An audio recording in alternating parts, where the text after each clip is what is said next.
Hello guys and welcome to my channel. So you are already aware that in my last class I had posted the video, or I should say the second part or the last part of human anatomy, digestion and absorption, right? So today we are going to start with a new chapter which is cell cycle and cell division. Okay, that is your chapter 10 of your NCERT. So we are going to study this chapter today. It is a small chapter but it is very important, okay, for your exams. So keep your pens and your copies ready so that you can note down all the points that I write on the board, because I've told you that I always write those points on the board which are important and the terms which are very important and come as your MCQs or very important question as in your exams. Okay, so without any further delay, let's get started with the chapter 10 of NCERT of class 11, that is cell cycle and cell division. Okay, so first let me ask that you people must be aware, or you must be knowing, that all organisms, be it even the largest organism on earth, grows from a single cell.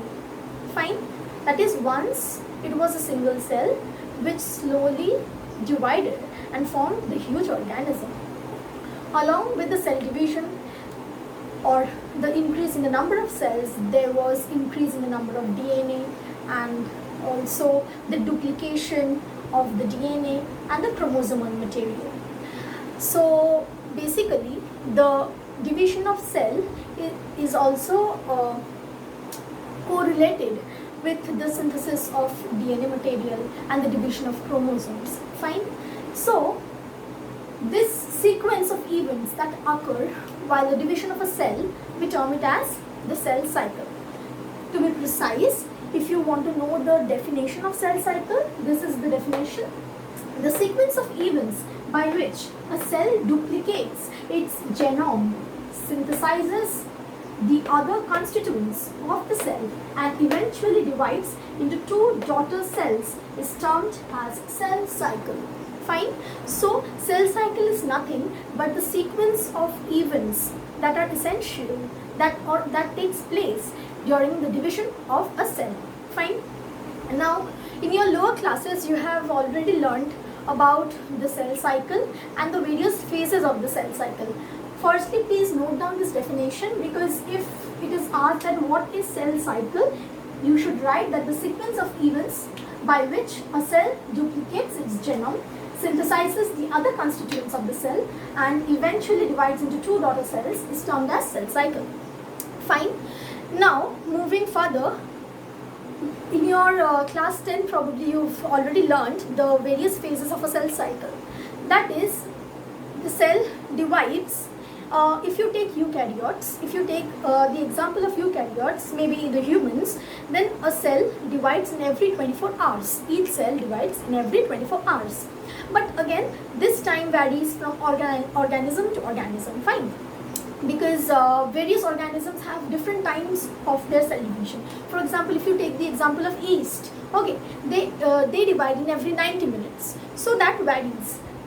Now, if I, okay, then let me rub this out. I think you have already taken this down, and this definition is also there in your NCERT. So you can go through your NCERT as well. Now I'm rubbing this, and let me draw the cell cycle or the phases of a cell cycle. Now, in a cell cycle, there are basically two phases. Okay. The two phases are the interphase and the mitotic phase. So I am drawing the diagram. If it is possible for you, please write it, draw it, or you can pause the video after I complete the drawing. You just copy it down in your copy.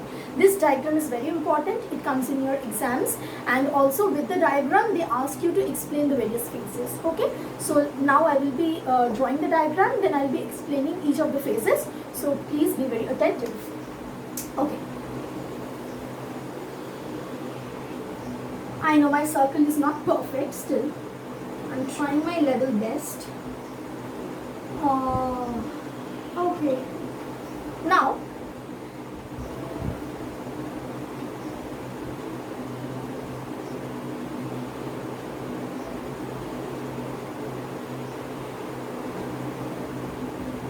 Now this entire phase from here till here is called the interphase,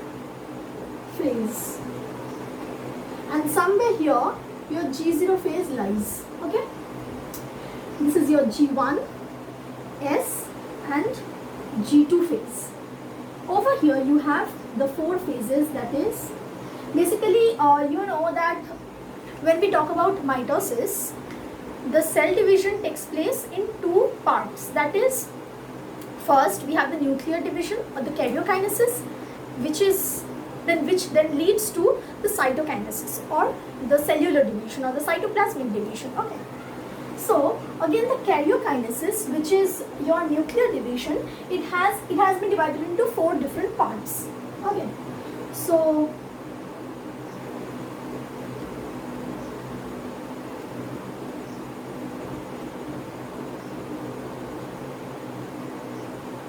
now this is your mitotic phase or your M phase. Okay, this is your this entire part that includes your G1, S and G2 constitutes the interphase, and this part is called the M phase. M stands for mitotic phase. Okay. Now in the mitotic phase you have first prophase, then you have your metaphase, then you have anaphase, and then finally you have your telophase. Now you see, this is your prophase, metaphase, anaphase, telophase. This is of karyokinesis. If I'm just making a, okay, this is of karyokinesis.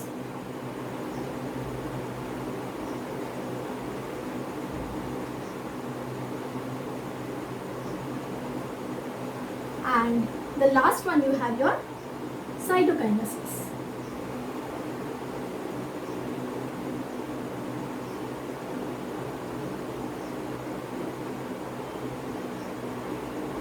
Okay.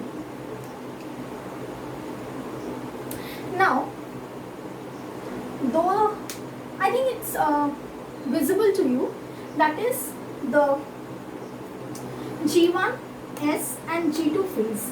These 3 combine to form your interphase. Okay, this gives your interphase.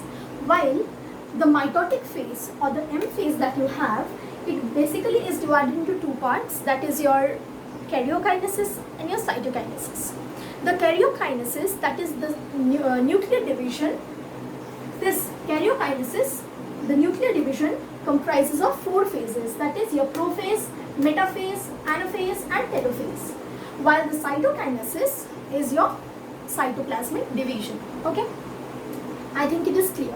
Please note this diagram down, then I'll rub this and I'll explain each of the phases in detail. Okay.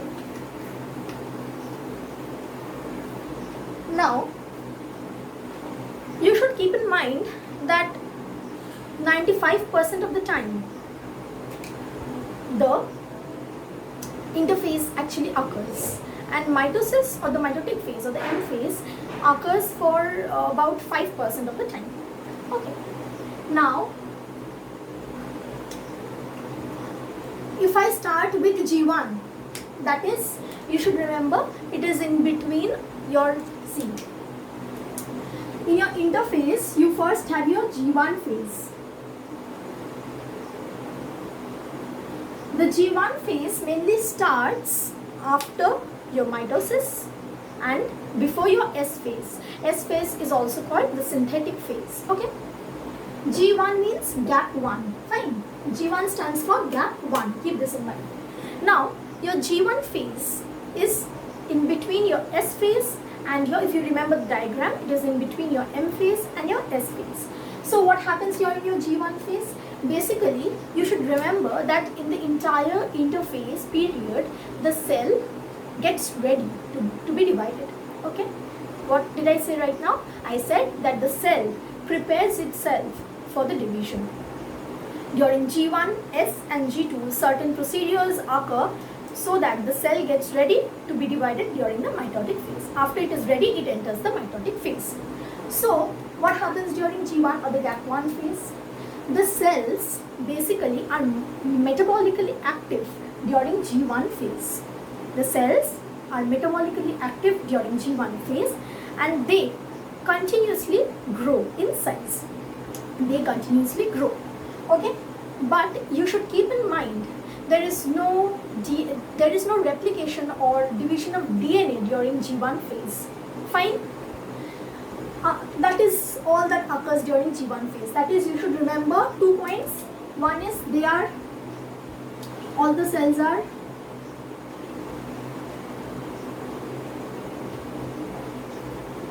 metabolically active, and also they grow.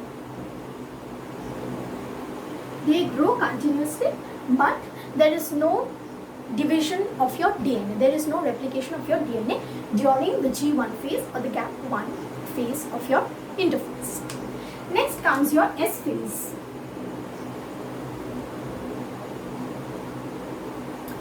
What I said, S stands for synthesis. Okay. Now, S phase, what happens during S phase?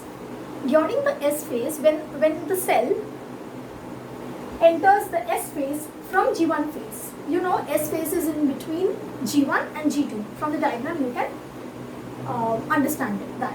So in S phase, what happens is the cell has DNA. Now the DNA number multiplies. Okay, that means if before the cell entered the S phase, if the cell had 2C number of cells, now after the S phase or after the duplication of the DNA, how many DNA do we have? Now we have 4C. But you should remember that the number of chromosome remains constant. Chromosome number does not increase, only DNA number doubles up. Okay, it multiplies. If there was 2C, it becomes 4C, but chromosome number remains fixed and constant. Now this point is very important because from here tricky questions can come. Okay, so keep this in mind that in S phase, though the DNA duplicates or it becomes twice the number it was, but the chromosome number remains constant. There is no increase in chromosome number. If any question comes from this part asking that a cell, say a question can be asked in this fashion, that a cell entered the S phase which had say 22 chromosomes. So after S phase, how many chromosomes will it have? Will it have say it may give options that will it have 44? You should say no, because during S phase no duplication of chromosome takes place, only double the number of DNA are formed. Fine. Now you should also keep in mind that during S phase, just as in the nucleus we can see DNA duplication, similarly in the cytoplasm what happens is we have centrioles. It's a cell organelle. We'll study about all this later in the chapter cell, where we'll discuss about the different cell organelles that are present and their functions. So, but you know the term centrioles. So the centrioles which are present in the cytoplasm during S phase, they also divide. Okay, they also divide and they move to the two different holes. Fine. Now third, we have your G2 phase.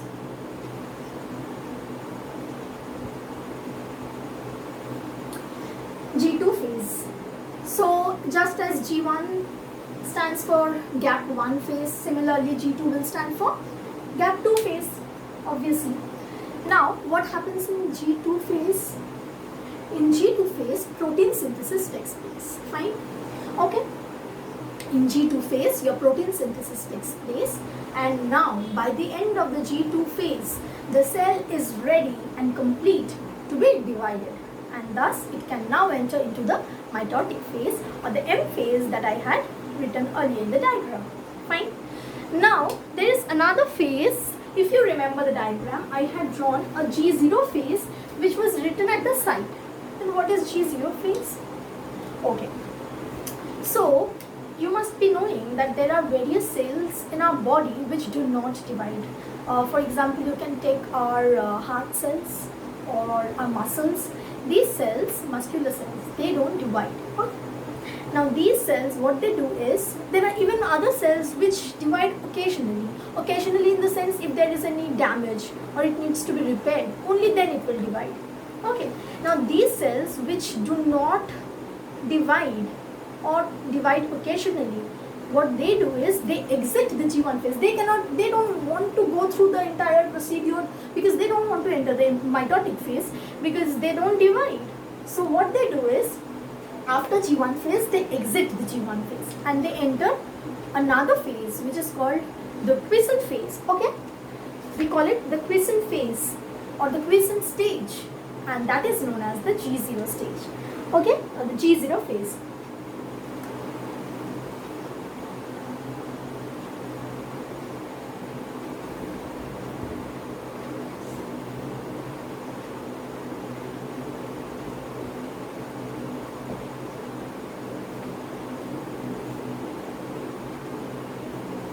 Okay, quiescent stage or your G0 phase. So in your exam it can be asked what is the G0 phase or what kind of cells exit or what kind of cells enter the G0 phase. Okay, so you can give some examples of cells which enter G0 phase. Okay, so now you know what G0 phase is and why cells enter G0 phase. Okay, fine. Now we will move on to the next part of the chapter, that is the mitotic division, and we have already learnt about the interphase, that is you have learnt about the prophase, metaphase, anaphase and telophase, right? So let us move on to the next part, that is the mitotic phase and the various stages of mitotic phase. That is, I said it is divided into cytokinesis and karyokinesis. First this nuclear division takes place, then the cytoplasmic division takes place. Fine. Now in nuclear division, I said that karyokinesis is divided into 4 stages, that is the prophase, metaphase, anaphase and telophase. So we need to discuss each of the stages in detail and how the chromosomes move and what they do and how the cells nucleus are divided. So we need to know each of it in details. Okay. Now all of you already know that mitotic division or mitosis is called equational division. Why? Because when it forms 2 daughter nuclei or 2 daughter cells, and each cell has equal number of chromosomes and as that of the mother cell. So it is known as the equational division. Fine. Now for prophase, that is the first phase of your mitosis or mitotic division, that is obviously of karyokinesis. Okay, after the division of karyokinesis takes place, then we will study about cytokinesis. So what happens in prophase? Okay, now this is a diagram of a plant cell, and this is your nucleus which has your chromatin materials. Now what happens is during your prophase or the first phase of your mitotic division, the cell slowly inside the cell you have your chromatin material which is in a decondensed form. Okay, now these decondensed chromatin materials starts slowly to condense and form chromatin threads, chromatin fibers and finally your chromosomes, and slowly the chromosomes become distinct and it is visible under the microscope. Now these chromosomes, you already know our chromosomes have this kind of a structure, yes or no, which is attached somewhere here. So this point where the chromosomes are attached is called, okay, each arm of a chromosome is called a chromatid. Okay, each arm is called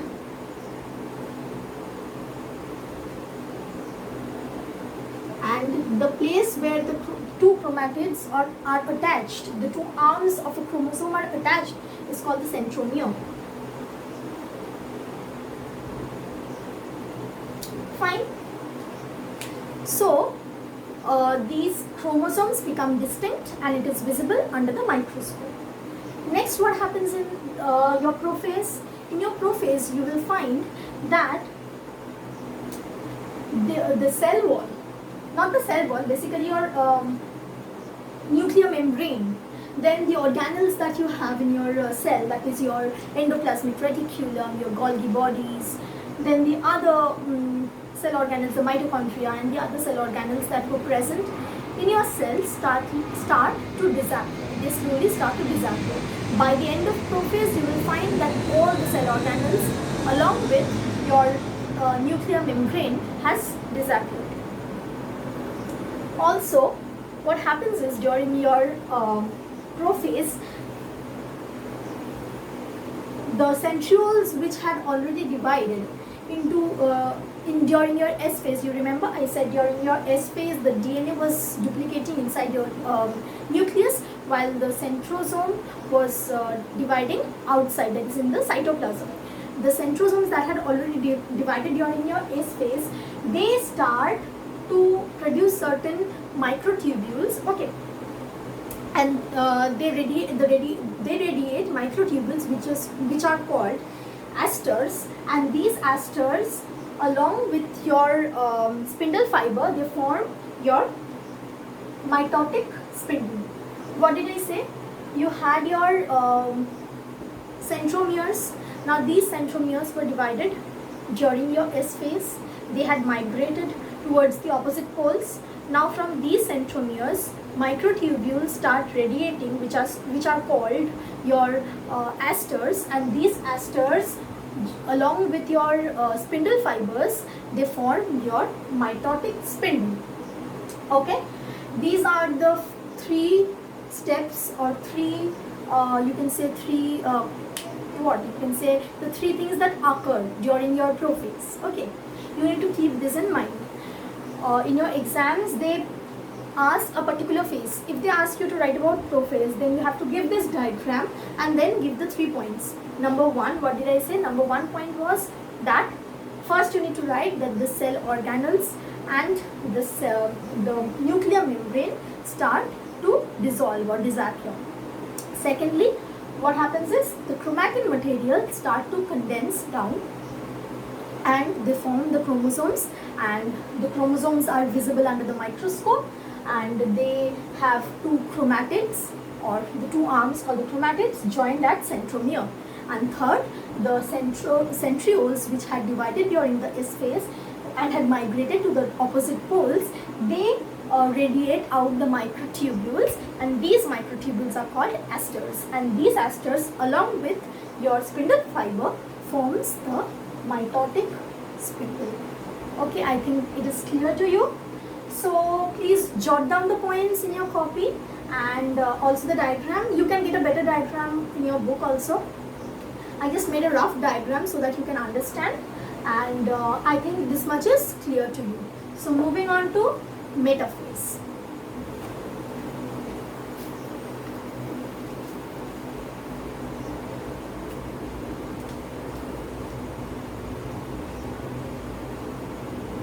So next we have your metaphase, right? If you remember the diagram, we have our metaphase. Oh, let's draw the diagram of your metaphase. Again, you have your cell. I could have only rubbed the central part. Anyways, okay.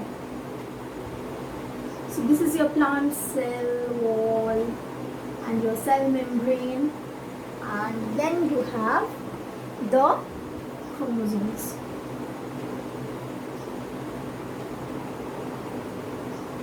I'm just drawing 4 chromosomes, okay?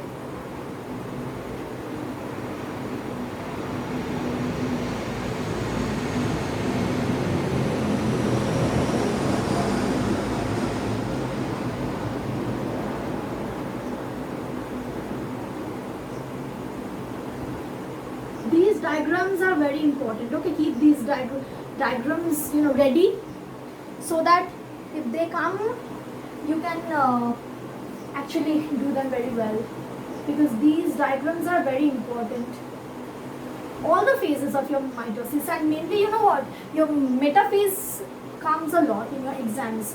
Write about metaphase, and even MCQs come from this chapter. So this chapter is really very important. Okay, so this is the diagram for your metaphase. So what happens in metaphase? First of all, let me explain the diagram. Okay, these are your chromosomes. You can understand.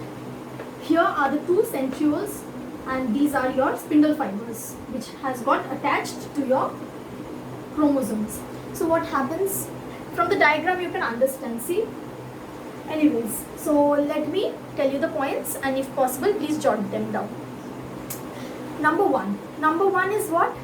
Your chromosomes, which had condensed, now become very distinct, completely distinct. You can now make out how many chromosomes are present under the microscope. Now, these chromosomes, they are attached. The chromosomes have chromatids which are attached at the centromere. Now, they separate. The chromosomes have this kind of structure. So this is your centromere, and these are your chromatids. Now, the sister chromatids are very much distinct and visible under the microscope, and they are attached at the centromere, and the centromere has a structure called a structure which is called the kinetochore. Okay, what happens is these astral rays, or the spindle fibers, attach with the chromosome at that point. Okay, at the kinetochore. So it gets attached at the kinetochore, which is a structure, which is a small structure present on the surface of the centromere. So the spindle fibers get attached to the kinetochore of your centromere, and then what happens is they start pulling the chromosomes from both sides. It is visible. See, this is your centromere. You have your centrioles on either sides, and these are your spindle fibers. So they are pulling they have got attached to the kinetochore of your chromosomes, and now they are pulling the chromosomes on either sides, as a result of which the chromosomes align themselves on, see, it is on the midline. Okay, fine. Now what we were saying, we were talking about your metaphase. Fine. In your metaphase, what I said then, they get aligned in the center because of the pulling of your chromosomes by the centrosomes. Okay, now they align themselves on a midline, which is called your metaphase plate. This line along which your chromosomes align themselves during your metaphase is called your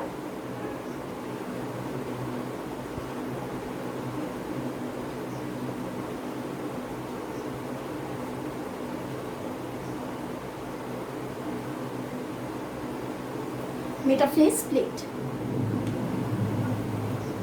I think this much is clear to you. So I'm rubbing this out, and next we move on to our anaphase. So what happens during your anaphase? That is your third phase, right? You have your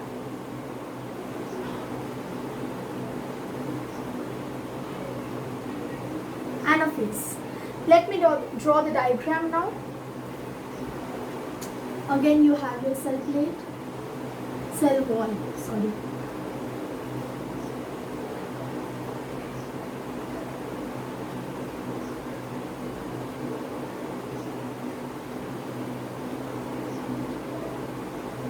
Okay, so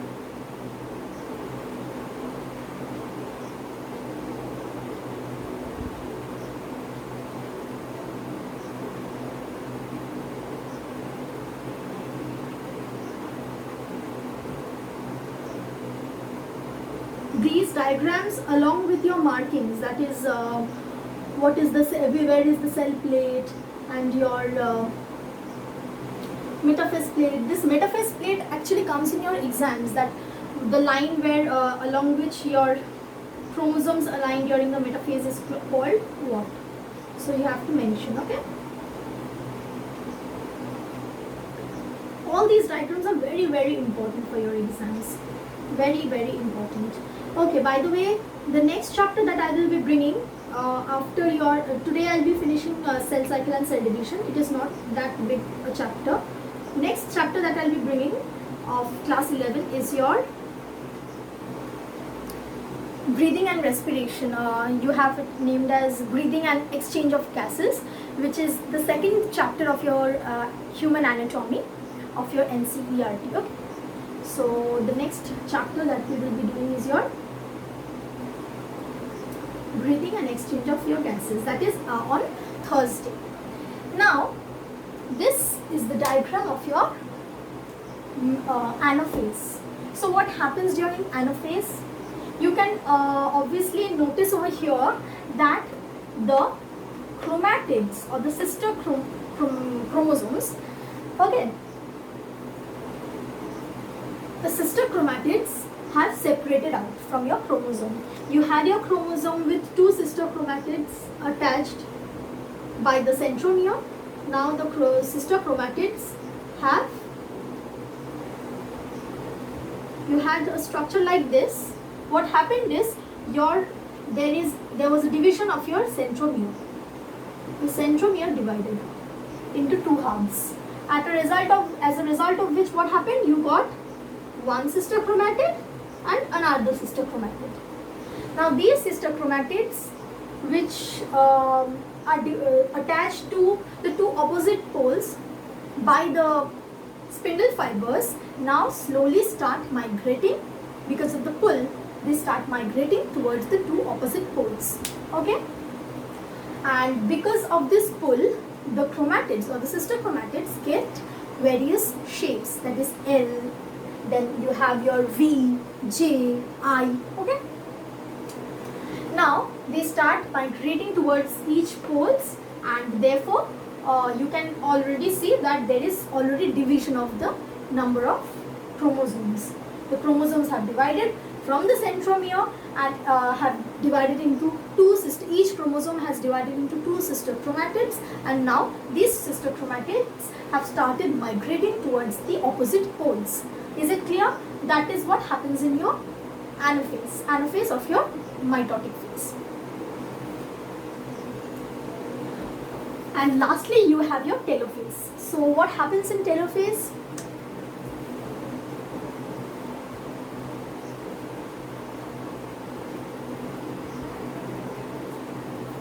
Okay, so telophase is basically the last phase, or this is the last phase basically of your karyokinesis, and after this your cell is the nucleus of your cell is divided into two nucleus. The cell nucleus divides into two, and then it leads after the completion of your telophase, the cell enters the division of the cytoplasm or the cytokinesis. Okay.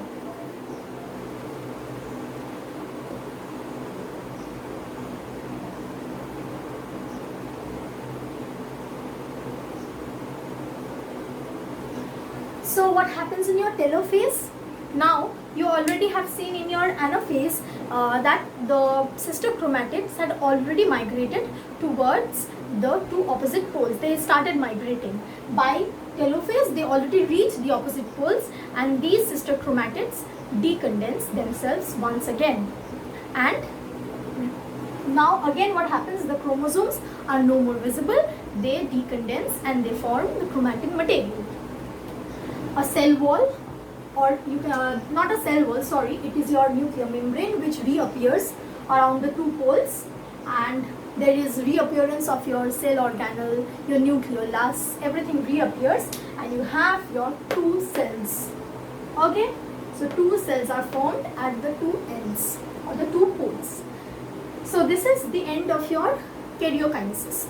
Now the cell is ready to get divided, the cytoplasm is ready to be divided into two halves, so that there is completion of your mitotic phase or your M phase.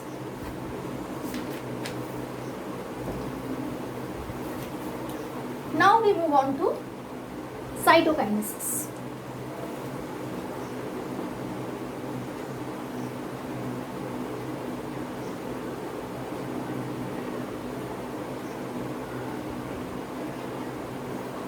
what happens in your cytokinesis? You can understand that there is cytoplasmic division. For your plant cell, you know the plant cells have a cell wall as well as a cell membrane. So there is a need for the formation of a cell wall which will separate the two cells, and in case of your animal cells, you only have your cell membrane, so just cell membrane forms. Now in case of animals, cell membrane formation is very easy. A furrow from both sides, say if this is your cell, if this is your cell which had two nucleus on two sides, they start having a furrow. Okay. Now this furrow deepens from outside towards inside. That is, first a small furrow is formed, then this furrow deepens.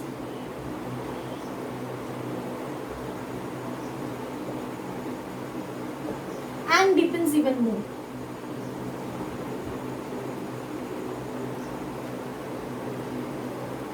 And finally it cuts from the deep portion and it forms two new cells with each with a nucleus. Okay,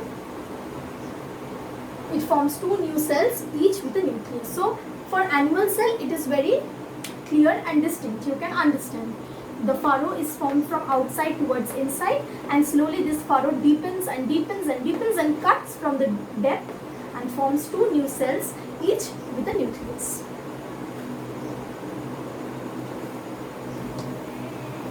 But in case of a plant cell, along with your cell membrane, a cell wall has to be formed, right?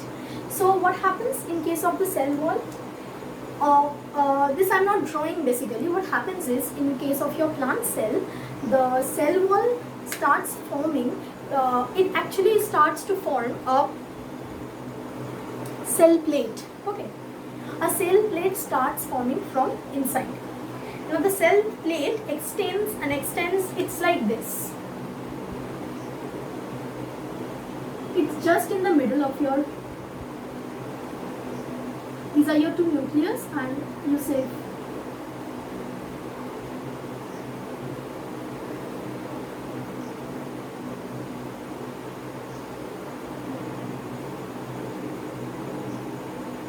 and you also have them attached. Okay, you have them attached basically. So a cell plate like this is formed. Now this cell plate divides the cell into two equal halves. See, it is present just at the center, just from the middle. Okay, it divides the cytoplasm into two equal halves. Now this cell plate slowly this cell plate basically is formed of pectin. You know, it is formed of pectin and the Golgi complex, and these are basically the Golgi complexes which have arranged themselves in the center to form the cell plate. Now what are these Golgi complexes doing? These Golgi complexes are forming the cell plate which is situated just in the middle or at the equatorial region of the cell, so that the cell divides into two equal halves. Okay, now this Golgi complex forms or you can say a line. This line that it forms is called your phragmoplast. This is called your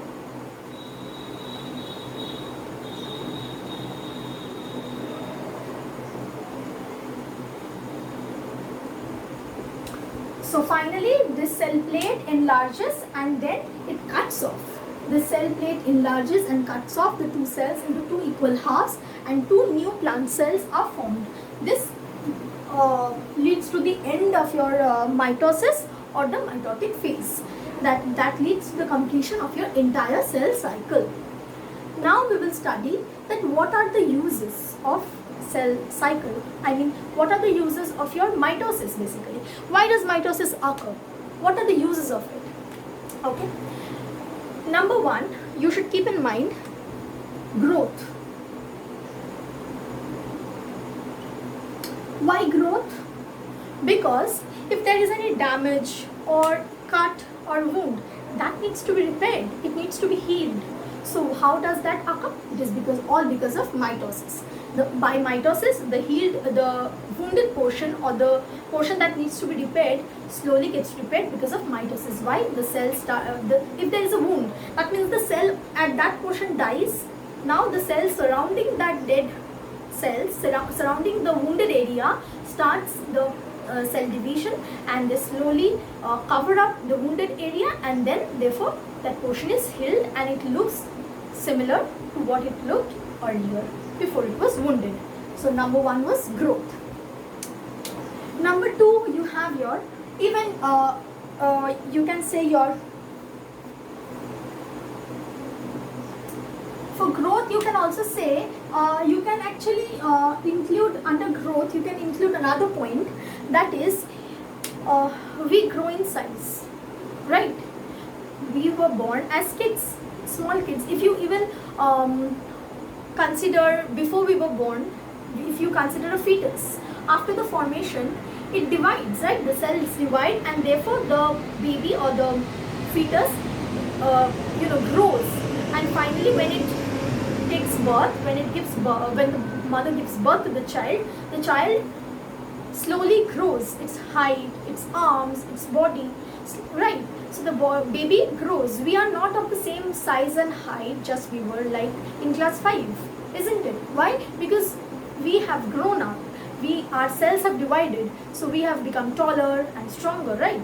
So your growth also includes the growth of your cells, which leads to your entire growth of your body. Okay, so you can include both under your growth, or you can call it as growth and cell replacement or the repair of your cells. Okay, secondly you have your reproduction.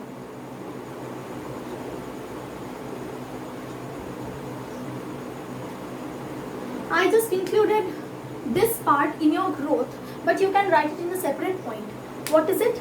That in your reproduction, for example, if you consider, I just spoke about the multicellular organisms, or I spoke about humans, but if you consider Hydra, for example, it is all because of they grow because of their cell division, right? The mitosis. Or if you consider unicellular organisms like bacteria, their growth is nothing, their reproduction is nothing but cell division, right? In case of Hydra, in case of bacteria, Spirogyra, you have your algae, fungi, all of their growth, you have your mycelium, you have your yeast, all their growth is nothing but your cell division, right? Their reproduction is nothing but their cell division. So you can also include reproduction as a importance of your mitosis, because reproduction of unicellular organisms is nothing but cell division, that is mitotic divisions. Okay, these are the two major points that you have, that is the most important points. And otherwise you have your blood cells, which needs to be like our RBCs or the red blood corpuscles, they need to be replaced, they die, and then new blood cells are formed. That is also because of mitosis. And also in the meristematic tissues also you find your mitosis, okay, in plants. So that is all you have in this part of your chapter, that is in your mitosis. Now we move on to your meiosis. So meiosis is called the reductional division, because maybe in your junior classes you have learned that in meiosis the cell forms, one cell forms 4 daughter cells, each with half the number of chromosomes of the mother cell. Fine. Therefore, this is known as the reductional division. So, moving on to meiosis, we will study meiosis in detail now. Moving to the next part of the chapter, that is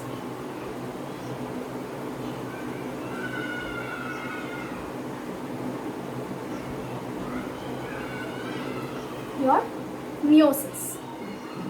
Now, meiosis has 2 parts, that is your meiosis 1 and your meiosis 2. So if we first start with meiosis 1, you have your prophase 1, metaphase 1, anaphase 1, telophase 1.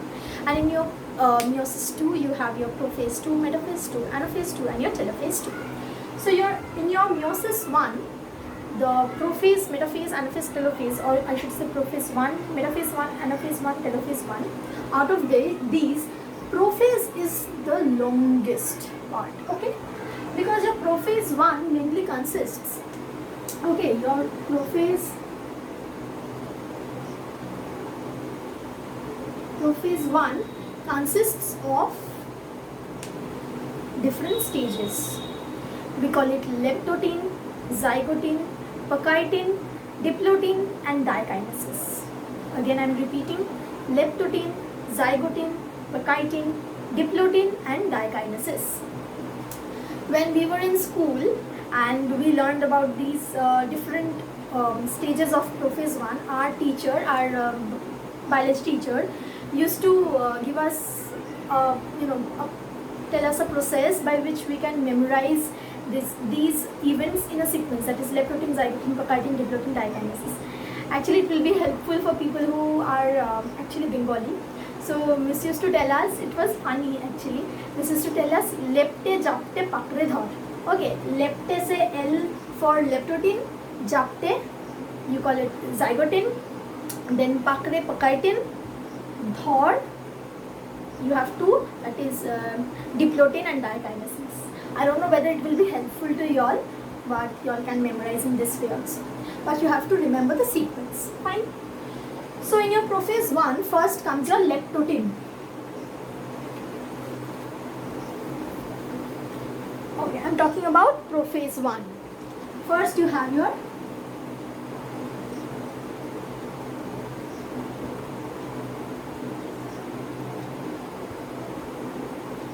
leptotin. What is leptotin? Leptotin is basically the phase where where the chromosome material, or the initially the chromosome material remain decondensed, so the chromosome material start condensing down. So this condensation of chromosomes continues throughout the phase of leptotin. By end of leptotin, under electron microscope, the chromosomes are visible. Then comes your zygotin.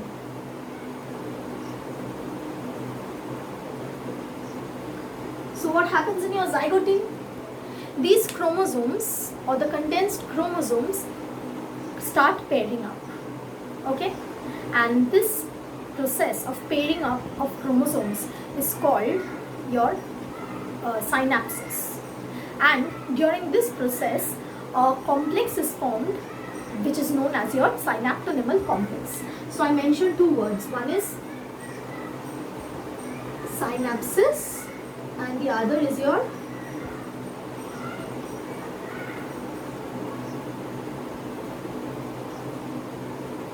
synaptonymal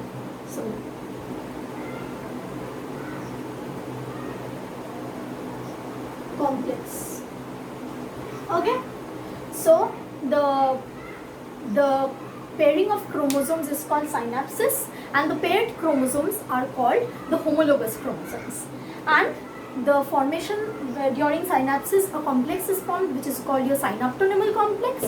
So it is called synapses, and that is the pairing of chromosomes is called synapses, and the complex it forms is called the synaptonymal complex, and the paired chromosomes are called the homologous chromosomes, and each paired chromosome forms a complex which is called a tetrad or a bivalent.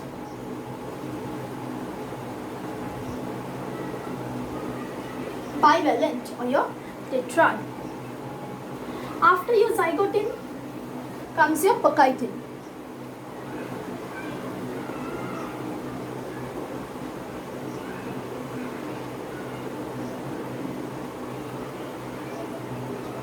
Okay, so what happens in your pakaitin? These homologous chromosomes, they start, the homologous chromosomes that were formed during your zygotin phase, okay, the homologous chromosomes have, then how many they were pairing, the chromosomes were pairing up. So as a result, if you count the number of chromatids, you will find 4 chromatids, because each chromosome has 2 chromatids, And in your zygote phase, there were pairicum of chromosomes. So now there are 4 chromatids.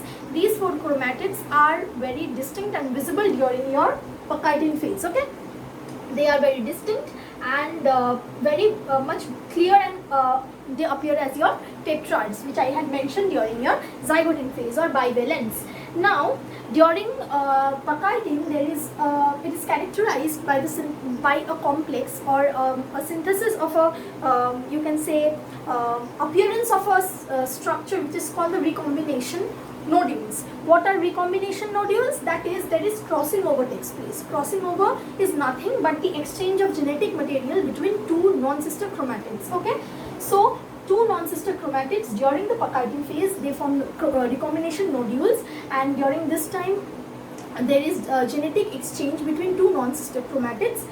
This happens in this happens during your Purkinje stage, and also one kind of enzyme is involved during this phase, that is called your recombinase. Okay, I am mentioning this here. Your recombinase. Enzyme is, takes part in this recombination nodules or the crossing over that takes place. That is called your recombinase. Now the sites of the sites where recombination had taken place or your crossing over has taken place remain attached. Okay, and they form a X kind of a structure. After Purkinje comes your 4th stage, that is your diplotin. What happens during your diplotin? What happens during diplotin is that the synaptonemal complex that was formed during your zygote now disappears, but the sites where recombination has taken place or crossing over has taken place remain attached. Those places where a recombination or crossing over has taken place still remain attached. Okay, but the synaptonemal complex during this time disappears, and the site at which the chromosomes still remain attached because of the recombination or because of the crossing over is called your chiasmata.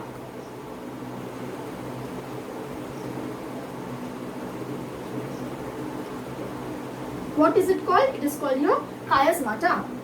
This word is very important. It comes in your MCQs as well as your short questions.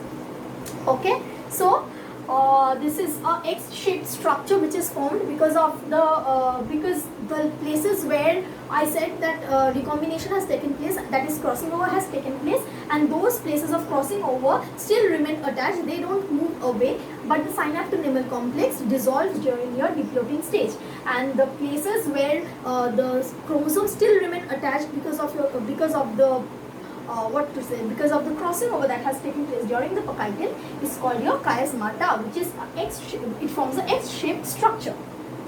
And lastly, you have your diakinesis. Okay.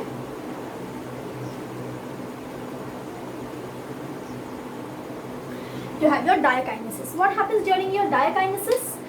During diakinesis, the chiasmata that I talked about, which was present in your diplotin stage, slowly dissolves. This diakinesis, during diakinesis, the chiasmata dissolves. There is no more the existence of any chiasmata, and also along with that, the cell, the nuclear membrane dissolves, and the cell organelles like your Golgi body, the mitochondria, endoplasmic reticulum, they also are dissolved, and now it is ready to, the cell is ready to enter the metaphase 1 of meiosis 1. Okay, now I need to mention one thing which I actually forgot to mention before when I was explaining your mitosis. I forgot to mention a term which is very important, that is your syncytium.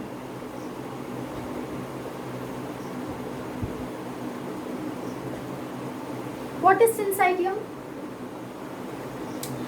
What happens is, I was talking about karyokinesis and cytokinesis. That time I said what? That after your karyokinesis, that is your nuclear division, then cytoplasmic division takes place. But what happens is, in certain plants, in certain plants, what happens is that the plant does not undergo cytokinesis. After kardiokinesis, again it goes for another kardiokinesis. That means that cycle continues without cytokinesis. So that is called your syncytium. That multinucleated form is called your syncytium. For example, you can talk about the liquid endosperm of a coconut. Okay, they have multinucleated structure. So this, please keep this term in mind, that is syncytium. Note it down. This comes as your MCQ. And remember examples also from this part.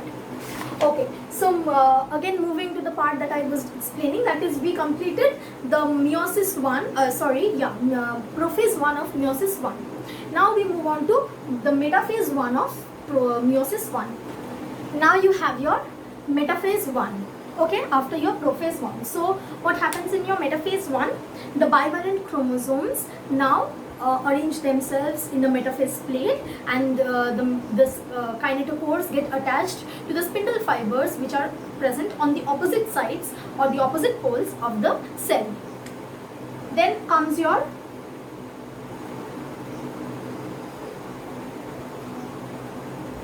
anaphase 1, and then your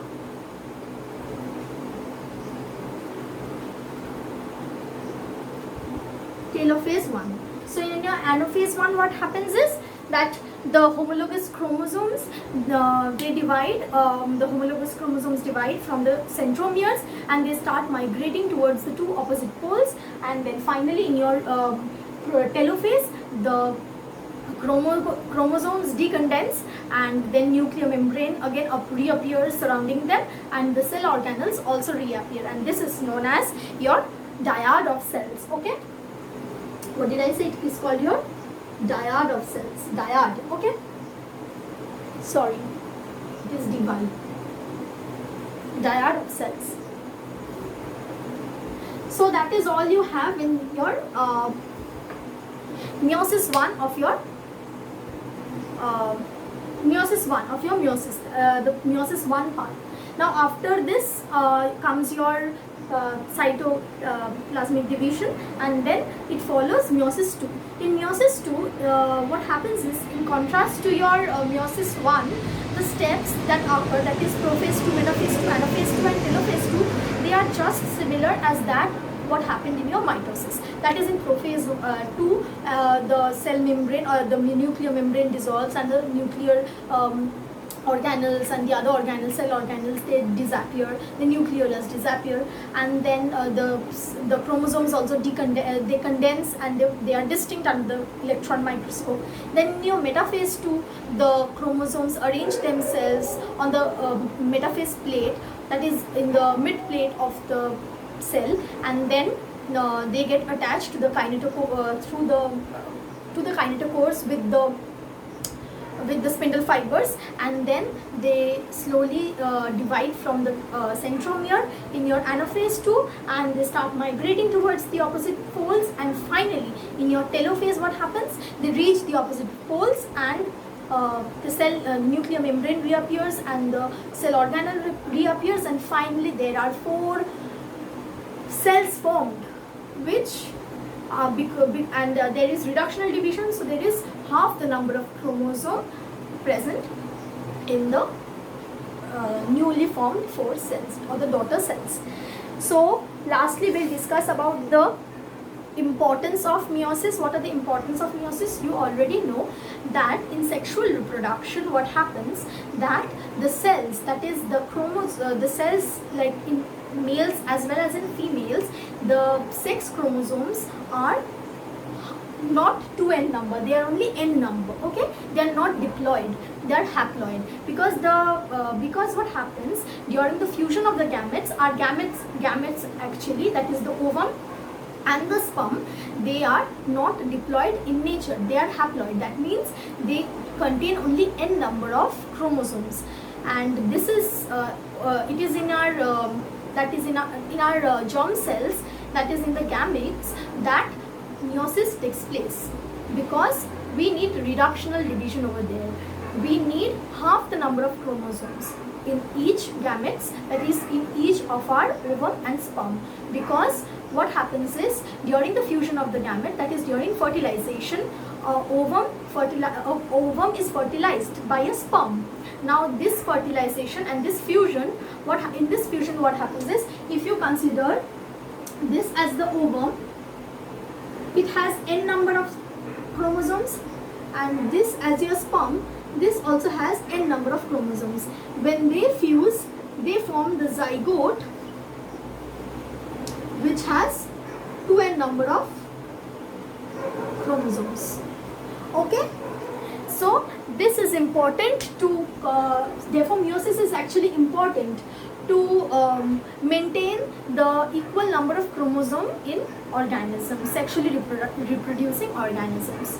Okay, so this is all that we have in your in this chapter, that is cell division and cell cycle. So go through the video very carefully, pause where it is needed, write down the notes, practice the diagrams, and obviously remember the terms that I had mentioned, which are very important for your exams.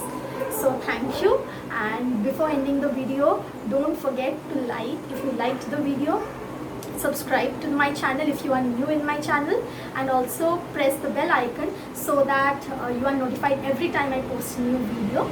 And also comment down how you liked your video, how you liked my video, and also please let me know if you want me to do a particular chapter before or after, because you may need a particular chapter to be discussed. So please let me know which chapter you want to be discussed, and according to what I have decided, the next chapter that I'll be bringing is breathing and exchange of gases. So stay tuned. So meet you in my next video. Till then, bye.